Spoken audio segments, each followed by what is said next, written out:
Hey, half Asian lawyer Bill. You know, I'm on air right now. Can I put you on speaker really quickly? Okay, so people will know that I am on air with you, because here's the thing. We have a bunch of people, Half Asian Bill, who are eager to watch this video that you sent. And I know you're on your way here, and we might apparently you might have some witnesses. Can I show the video and the pictures that you've sent us right now, and then you can verify more context or witnesses after? Because I don't want to do anything incorrect or in the wrong sequence. What I would rather us do is let us give some of the context as we show it, so it doesn't get taken out of context. But what I can tell you from a high level, just to anticipate what we believe to be showing, and we're doing our best to verify that and whatnot, is that there were a numerous informal bringing of ballots into a main counting center in Detroit last night in very informal circumstances, coolers, suitcases, and the like. Some attorneys who have been monitoring there were able to gather evidence of that. So we're looking to hopefully in the next 5 or 10, maybe 15 minutes to be able to get the witnesses on to talk about that and to be able to show folks, but doing our due diligence. So can I show the video of the coolers and suitcases, and then we can have them on, or am I going to get in trouble if I just show the video? I mean, you're not going to get in trouble, but I'd rather not. So, well, we told everyone. I went and I took a pee break, and now I'm back. Okay, all right. So 15 or 20 minutes, and that means your little tush is going to be in here?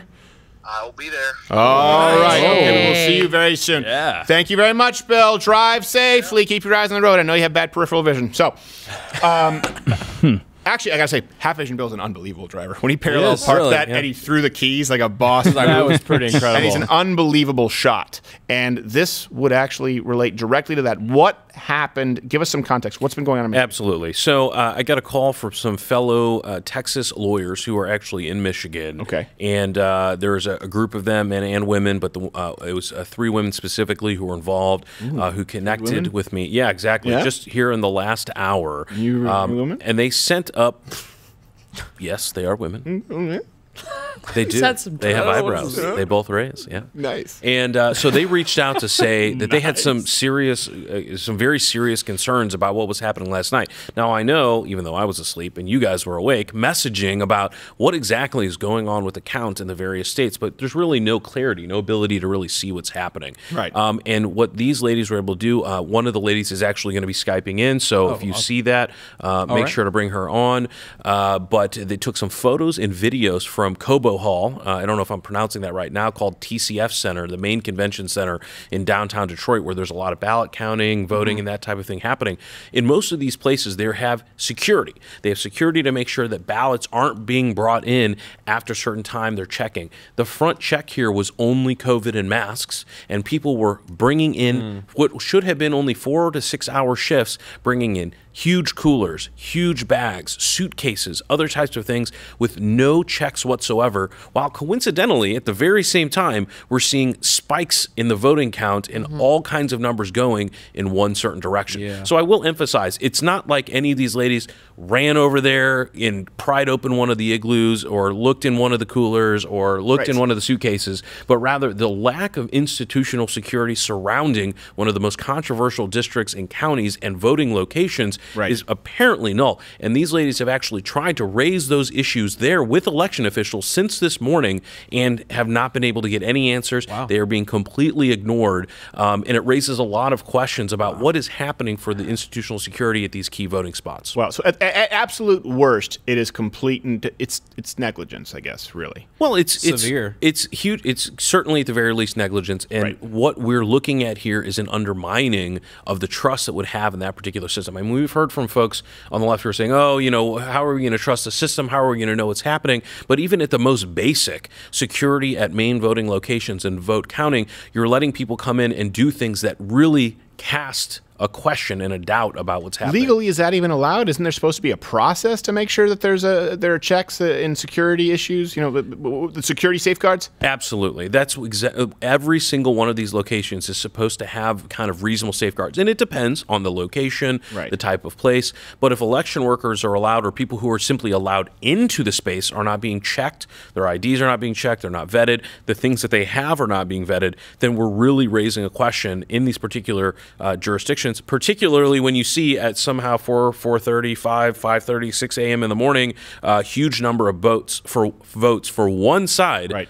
All of a sudden, by the way, when they were supposed to making stop it on counting. the ledger. Right. We had to stop it because they said we're going to stop counting. We're like, oh, I guess they're going to. And they said we're going to start again tomorrow at 10, I think is what they said. And then all of a sudden, in 1 hour, an hour later, there's a huge spike specifically in this area. So you guys let me know when we have that person on Skype. But let's go to the. Are we going to start with the videos or the pictures first? I got videos here. Okay, so let's go to the videos. This is in Detroit.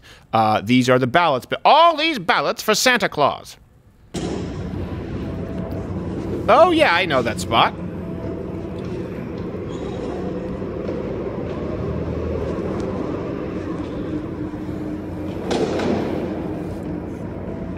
So these are pretty raw. Yeah, these are pretty raw. So how long are these videos? This one's 3 minutes. 3 minutes. Okay. So let's. Okay. Right here. Okay. All right. So let's look at this. So okay. So right here for people who are watching, again, we're just getting this. These are people bringing them in coolers. There's no one around. That looks like a radio. That does not look like a bustling ballot counting operation. That looks in the like dark. That looks like the kind of place where Hunter Biden would find his next fix. And one of the things is there's certainly a lot to be happening. Wayne County has a lot of votes, but it's the dead of night. The polls have been closed for hours and hours. Where are these? And they were supposed to stop counting. That's what they said on air. Right. And what are they doing at this particular moment that they need these type of containers at this particular time? Wow. Okay. Let's keep fast forward. What was that voice that I just heard? Shows up, white van. Oh, it's someone narrating. And this little cart thing. See? Wow. He's getting something out of there. There's just one guy. Yeah. And he's not even wearing a tie. So the person who's going to be logging in, her name is Kelly S., and she's a licensed attorney here in Texas, again, up in the Detroit area, who monitoring with some other groups that are part of the Attorneys for Trump organization. They're just there monitoring, making sure that things get done correctly. It's a wagon. And you're going to see wagons and That's other a wheel-wed wagon. Strange implements. So this is either a horror movie or something worse. Wow. I mean, you wouldn't be able to trust that just because some ballots could fly off the back. That's a guy in a WrestleMania T-shirt with a KB Toys wagon. Wow. So he's I was bringing joking these... about the radio flyer. No, but yeah, you're right. Actually That's a radio flyer. He got the nice brand. On brand. Yeah, the good thing, that's name brand. Good for him. Wow. They spent the extra $20. So think of the different points here where there's no security. There's no security. First off, we have no idea how these things got into the van. There's no one there right now escorting him from the van. There's no one meeting him as he brings it into there. Like, you would think that there should be a human conveyor belt of people.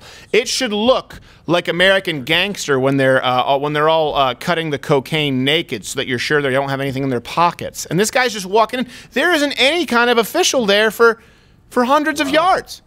Goodness. He's just bringing in a wagon right there, and we actually have her on air. The person who recorded it, and we have more videos. So let's and her name is Kelly Sorrell. Kelly Sorrell. Kelly Sorrell. Can you see me? Can you hear me? Yes. Yes. Thank you so much for being with us. Hey, and look at this. Even after a long night, you look better than the people over there on CNN, and you actually have lighting and sound that functions.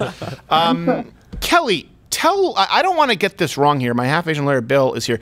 That was you videotaping this, and I don't want to be redundant, but I don't think this can be stressed enough. This was happening in one of the major areas of Michigan, right in Detroit. We just watched one video where a guy was bringing it in a red wagon, these ballots.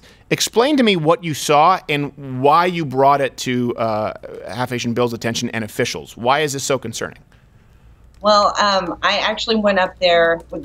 All the polls were closed, and I went up there after we had all gotten back to the hotel. I was kind of watching the news and decided I was going to go check on, it's called Kobo. And so I thought I'd go downtown and check out how the absentee ballots were being counted and see if they were still counting, because I had actually heard on the news that they weren't going to be counting anymore. That's exactly. So we were doing the election stream all night. And keep in mind that into that point, when we were about to go to bed, they said we're going to reconvene. I think they said at 9 a.m. or they said at 10 a.m. Yeah. And then all of a sudden, an hour later, there was a huge jump in Michigan for Biden. So yes, we were there last night. People can corroborate it. 8 million people watched. They said no more counting, and that's when you started filming this video, right? Well, yeah. And so as soon as I heard that, I was like, you know what? I think I'm going to go down there and just check and make sure that they actually are cutting it off, because I would hate people to leave or not be down there checking on things and they be doing something shady. So I went down and I actually got in and they screened me for COVID. They took my temperature, made sure I had my mask. I kind of roamed around and I was like, I'm going to go grab some coffee and then come back and park for the night, because they were active. So I left, and as I was walking out the door, I see this white van pull up. And as I stopped for a second, turned on my phone, you saw the video where I kind of like walk around, and I see he's pulling out like an old radio flyer wagon and is like connecting it. And then I get in the car and I see him like drop the box. And that was pretty much, we had worked polling stations for the night. And that's, you know, very similar to the box that we had seen and been watching and monitoring to make sure that got locked and removed from the polling stations, put in vehicles, and driven to the secure locations. Right. So it was just one of those where I was like, that's kind of weird. So I went and grabbed my coffee, came back, and just was sitting and just observing. I tried to go in. I'm not a Michigan resident, so I'm not allowed to actually go and roam around on the floor. Right. But I could observe. It was a glass window. I could observe. There was no security at the door. Nobody was checking bags or credentials or, you know, who was coming in, even identification, anything. People were just able to go in. I'm assuming if they were actually counting ballots, they would get something somewhere. Right. But just for regular folks, and there were other attorneys in our group that actually got in later and just roamed the floor. So that was the first video, and I understand that we have some other videos as well, if I'm not mistaken. Correct there, Quarter Black Carrot? I do. So can you tell us what the next video will be? Quarter Black Carrot, give us a description, and then we'll go to our it looks like we're inside of the area. Inside of the Looks like building. the inside of the building. Okay. So we're going to watch this here. Stay with us. I just want to make sure that people can see this so we can sort of give people a visual aid. Let's show the inside of the building, this video here. Okay, so this is where they were going inside, and that's where they're supposed to be counting those ballots, I assume. And so, I'm sorry, I forgot the name of your lovely guest here. Kelly. Kelly, right here, can you turn on the volume on the clip a little bit? Yeah. So, Kelly, right here we see them coming in suitcases. Is this the same place, the area where they are now? Is that where you saw them bringing in the red wagon? Because in here it looks like there are quite a few people. That's a ballot counting operation. Right. So I can't really tell which video clip you're looking at, but so it's basically like a convention center, the building that we're in. So there's where we came in, or where I came in, was kind of up on the upper level, and then you go down, and there's entrances for everyone. And they're dragging luggage, they're dragging bags, they're dragging igloo, like ice chest. They're there doing 5 to 6 hour shifts. And yeah, I mean, they were taking those items in with them into the clear glass windowed room that's to the back. And that's the area I couldn't cross into. So we weren't able, there we go. So yeah, so that glass area to the back is where they would go through to go in to count the ballots. Right. And so this front area is the lobby area, and they would come in from outside and bring those items into that secure area that's in the back where they actually have the ballots. And that's where they were counting, and this is at that time when we had been told they had stopped counting. They weren't supposed to be counting. Correct. And the concern was just the security concern. We don't really know what was going on with, or what items they were bringing in, or who was going in, or any of those things. Yeah. So what is your primary, how does this differ from the normal experience, you know, at where they would count ballots? You know, do people, right now what we're seeing is people bringing in by themselves with no security, red wagons and Coleman coolers, bringing them behind a glass area where no one has access. How does that differ from how ballot counting should look, or how it usually looks? Because keep in mind, for a lot of people, they've never seen any of this at work. Well, I would think you could kind of look at how we vote, right? I mean, we go into a polling location. It's very formal. There's a process. We go through. They check your identification. They, you know, validate who you are, verify that you're a person that's eligible to vote, and that you're in the right precinct, you're in the right area. So, you know, I would think that if we're going to go through all of those steps to make sure that our voting is is protected, you know, that we're doing it properly, you would think that our end result would have the same level of security. Right. And we don't see that here. And so the difference is basically they're just letting whoever in with whatever items. They're not verifying any of it. You see the two ladies standing there, but they're not stopping to say, hey, are you even supposed to be here? Right. And so what would be the risk there of those people walking in with no stop? Here, hold on. We're going to have my half-Asian lawyer, Bill Richmond, here come in. What would be the risk of those people right now? They're walking with what appear to be giant, you know, Santa sacks, or they're walking in with pillowcases full of something. We see people walking in with coolers. What, I guess, is your concern? They could be walking in with what? With fake ballots? They could just, I mean... Fake ballots, absolutely. I mean, this is a battleground state. We came up here to Michigan to help Trump because this is a state that's under fire. You know, this is one that we needed to be monitoring for fraud. Right. And it's kind of hard to monitor for fraud when nobody's checking. Yeah. There really is nobody checking there. And I don't know if someone would argue, well, they're checking once you're past the glass. I don't know if someone would argue that. They're not. They go in, they roam around, they sit down. I don't know what all goes on. And so one of the important things here is, and we can raise a good point, is look, maybe somebody's got some sandwiches, maybe someone's got some drinks, but at the very least we have a very clear appearance of a problem. And given how many concerns we've had, particularly in Democrat-controlled jurisdictions, about election security, you imagine that the most heightened election security concerns that we've ever had, highlighted for weeks and weeks, on the day of the election in a battleground state, in one of the largest precincts in that battleground state, you have lax security at a time when the ballots are coming in. Now, again, the ballots, it's not like all of a sudden, you know, 1 million Biden votes got, you know, happened right after these igloos went in, but rather the very clear that at the least, we've got a lack of security that raises questions about the election itself, and particularly in this jurisdiction. And at the worst, we have people who are without the ability to vet it, who's in there. Well, this is also listen, as someone who has spent quite a bit of time in Detroit, you have more security at a racquetball court. It's Detroit. You have someone there guarding something. There is nobody checking at all. Yeah, there's walking in. And at what time was this? Were these videos taken approximately, Kelly? That was actually like, ironically, the issue with Wisconsin came in at shift change.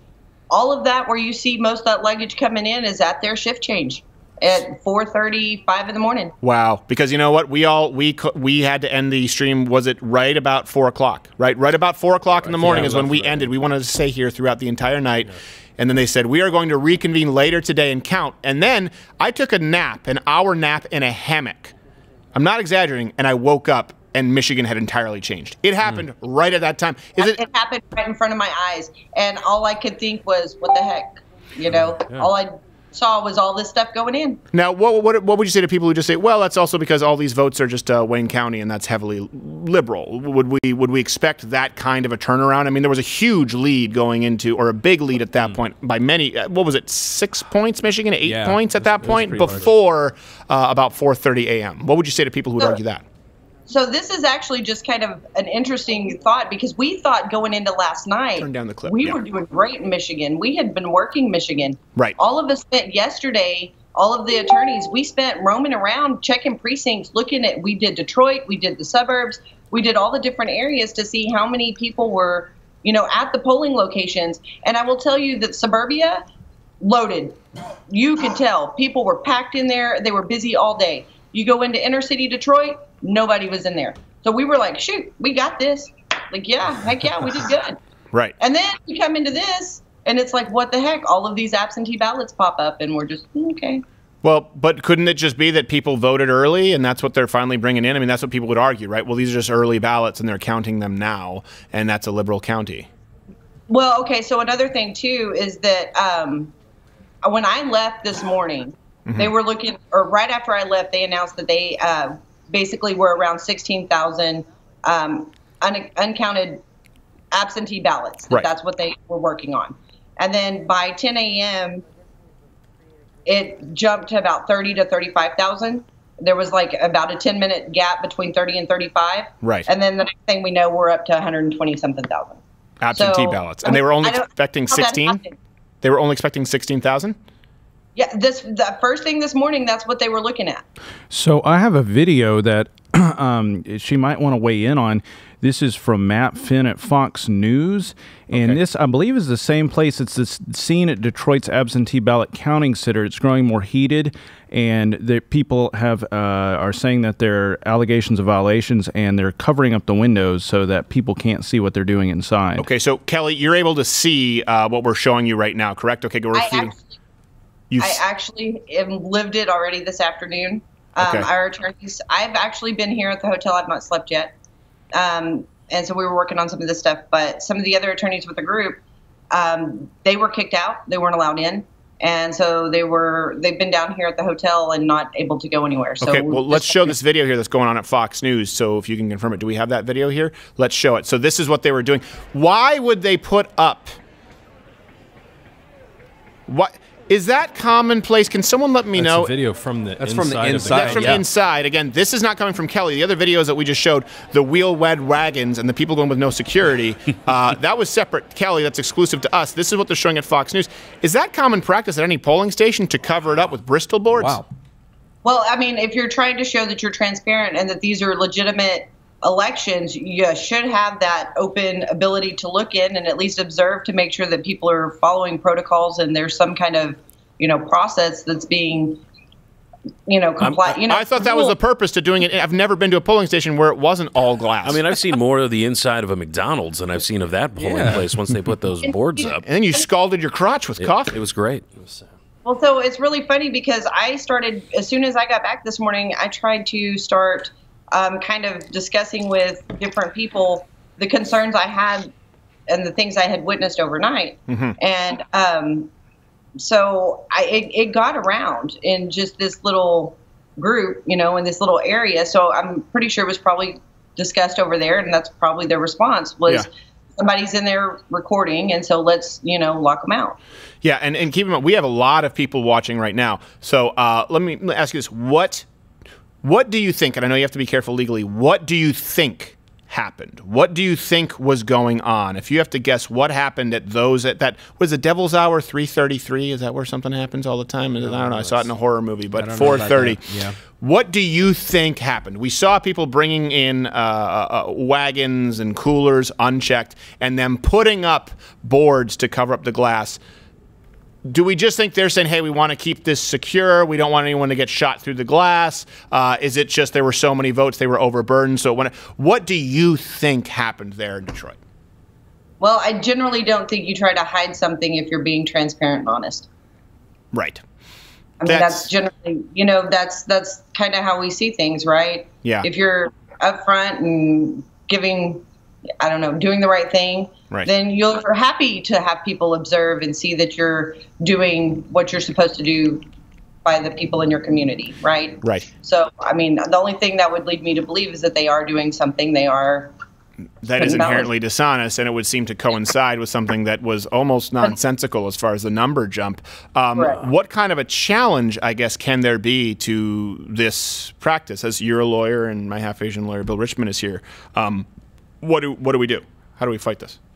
I'm not jumping in on that because I am not a Michigan attorney, and I'm just going to sit back and see where the administration wants to go, or where the RNC wants to go, or where the GOP here in Michigan wants to go. Yeah.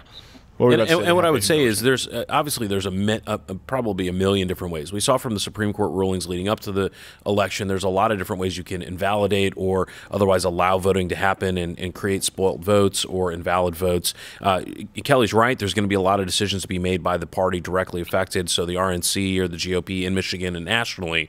But what it does is raises a lot of questions. What we'll really have to know is what is happening inside of that room, right? What is happening? What problems have been created from the lax security? And again, at the very least, let's say Biden wins, it raises questions. Let's say Trump wins, it raises questions. All it does is delay. And again, in one of the most central precincts in a battleground state for this to be happening, and then for this afternoon for it to, you're really doubling down on the problems by saying we may have had a problem, but we're going to definitely cover up any resolution of the problem because then you'll believe it's getting done. It raises a lot of questions. Well, I mean, for some context with Florida, they just thought it was too close for comfort, and so they wanted recounts.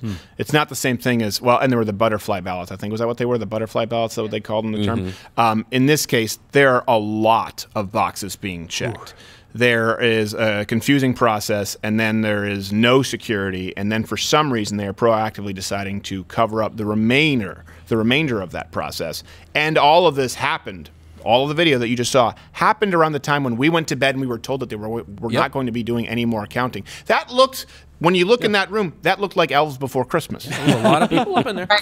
And Kelly, keep us in the loop. Let's definitely see where things are going. Michigan is still an important state. There's a number of percentage that's out. It's a very close battleground. We're curious to know what else happens. But thank you to you and the other attorneys who are up there working on this and keeping an eye out for what can only be described as shenanigans. Watch Good Morning Mug Club live every Monday through Thursday at 10:15 Eastern.